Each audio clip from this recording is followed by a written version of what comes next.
I'm gonna go backward for a second. I forgot to mention something. I'm gonna talk about gear, workout gear. I'm only gonna mention two things.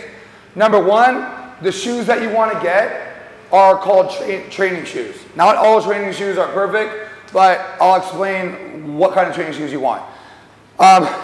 In running shoes, a typical running shoe, and I'm not picking on you, but I'm gonna pick on you. Bring this shoe. I just wanna show people. Come on over here real quick. Okay, do you see how the back of the shoe is a lot thicker than the front of the shoe? The back of the tread. So what that's doing is, so what are the three rules? Always keep the weight on your heels, always stick your butt out, always arch your back. Well, if your heels are up, how are you gonna keep the weight on the back of your foot if your heels are already up? You're already putting the weight on the front of your foot. So a training shoe, like these are the ultimate super thin training shoes. The bottoms are super, super thin. You don't have to get these exact shoes. There's a lot of those training shoes are fine.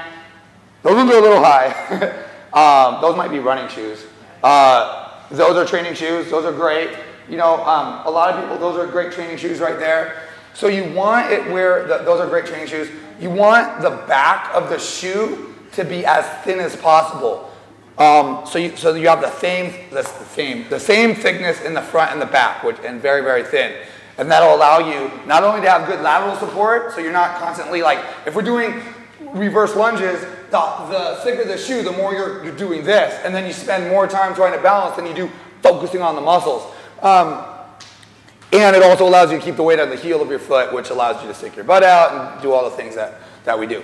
The other thing, and this is something that a lot of people don't think of, even with shorts that are really short, if they're not made out of stretchy material, some shorts and some pants are, I don't know what the material is called, but they don't stretch that much.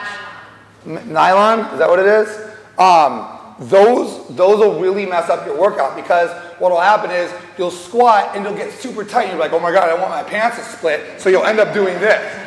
You're like this, and you're not able to do perfect form and to do those three rules that we have in here if your pants or shorts are too tight. So just make sure that they're super stretchy and that your shoes are training shoes and they're super flat, okay? All right, let's move on to the next one.